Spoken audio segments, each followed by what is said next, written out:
Hello, welcome to RC Video Reviews. Today we're taking a look at the 800mm F4U Corsair from FMS.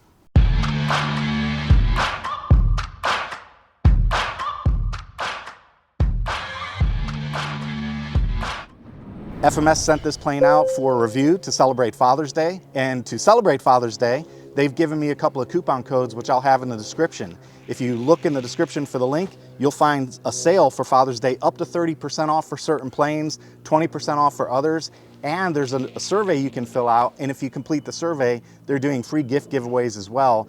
And on top of all of that, in addition to Father's Day, they also have some Children's Day activities and associated sales. So make sure you check out the links in the description, head over to the FMS site and see if you can score a deal for yourself. With that out of the way, let's get into the recap on this plane. As you can imagine, with most of these EPO style planes these days, this was fairly easy to assemble.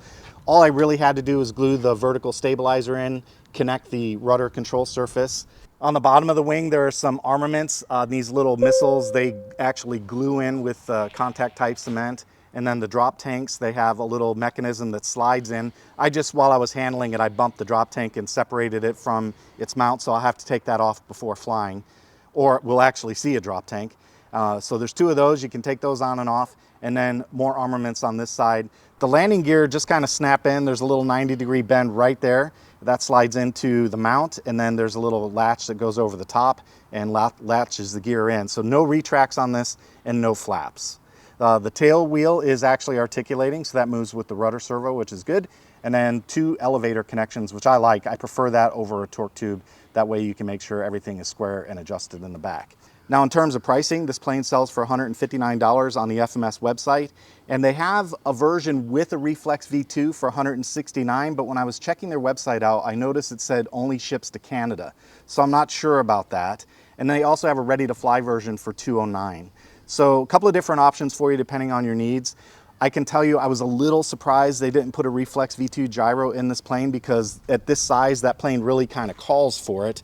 So what I wound up doing is sticking my own gyro in. I went through my stash and I found a little Hobby Eagle A3L V2, and it's just a very basic gyro, so I'm using that. Along with Express LRS, that's a Happy Model EPW6. And for batteries, there's a JST connector right there.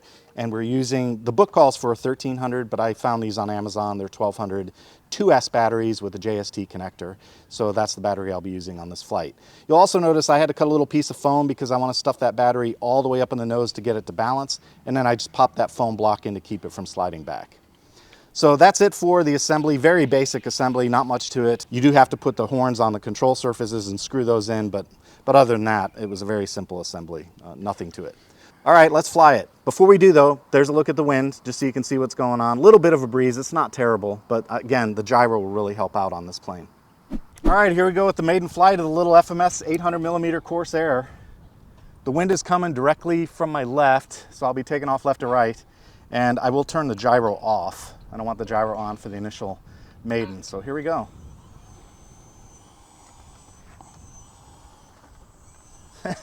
Cute, man, it's a cute little plane. All right, taking off.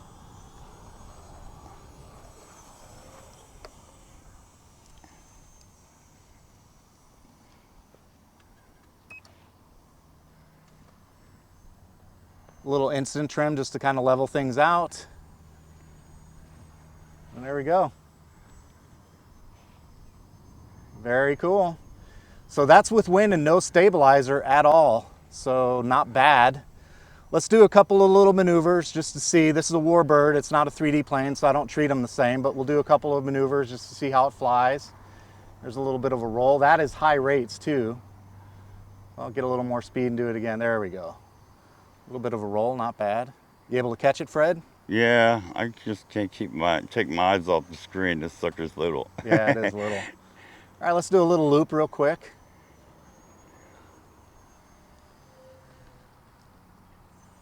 Very good. Does enough power. It has enough power for a loop, so no problems there.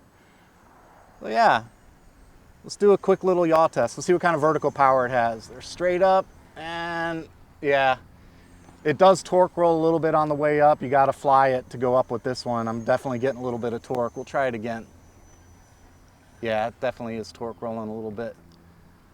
pulling to the left really hard, but I know that rudder is straight. I'm not willing to trim it out that much, so just keep that in mind. If you go straight up, you're gonna have to rudder fly it to go straight up.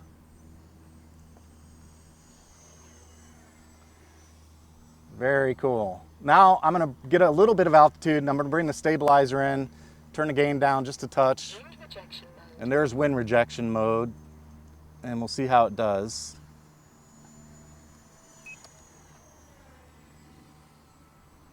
That helps, of course, as you'd expect.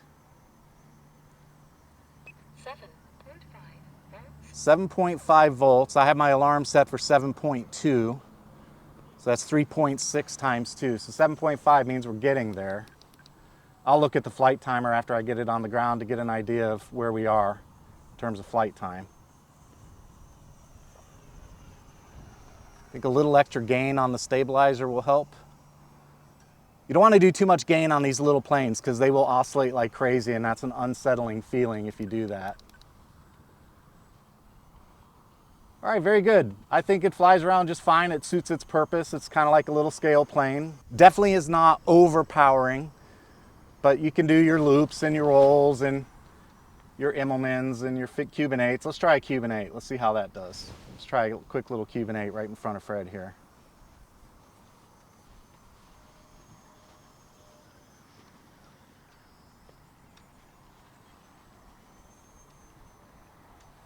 Yeah, it does it. No problem. Plenty of power for it. No issues. All right, I'm gonna set myself up for landing and we'll see how it is getting this little guy on the ground. And battery-wise, I'm still at 7.5 volts. My batteries are hanging on pretty good. Seem to be doing the job.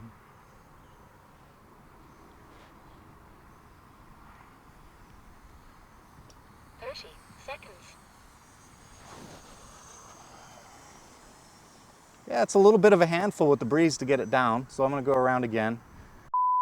And by the way, in the spirit of FMS Children's Day, this little FMS Corsair is gonna go to my favorite young man pilot, Ethan. So Ethan, if Dad's watching, just tell him to make sure he leaves a comment in the video and we'll make sure this plane makes it down your way so you can fly this beautiful little FMS Corsair around. And I'm gonna leave the receiver in it and I'll leave the gyro in it as well. So you'll be ready to go as soon as you get it. Hope you have fun with this little FMS Corsair, Ethan. That's it. All right, my timer just ran out and I'll check it after the flight to give you the digits on where it is, but I still have battery. 7.5. There we go. Very nice. Very nice. Very nice little plane. Looks pretty smooth out there for as little as it is. Yeah, you know, especially, you'd think it'd be kind of jerky, you know. Yeah, especially for the, you know, the wind that we're seeing. It is a little bit blustery. It's not crazy, but it's a little bit.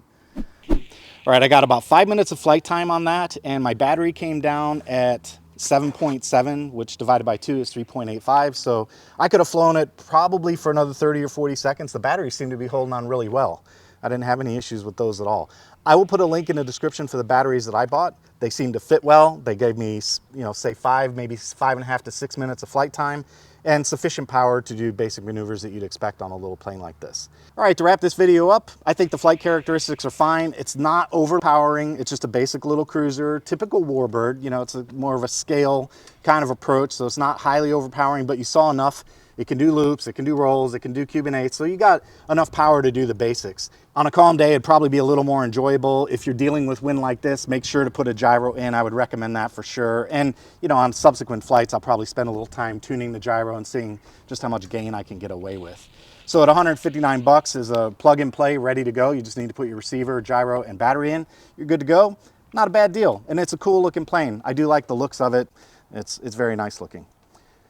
I'd like to say thanks to FMS for sending this plane out for review. Remind you that this is in celebration of Father's Day. I hope you all have a great Father's Day. Check out the FMS website for discounts up to 32% off depending on the plane. They've got some Children's Day activities and there's a survey. If you complete the survey, you can be eligible for some free prizes. Got anything you want to say, Fred? Cool little plane. Cool little plane. Cool little plane. All right. That wraps up my first look in Maiden Flight of the FMS 800mm Corsair. If you like this kind of content, make sure you smash that thumbs up, hit the subscribe button and the notification bell so you know when new videos hit the channel. YouTube should recommend another video for you just about now. That's all I've got for today. Take it easy. and get out there and fly something. Later, folks.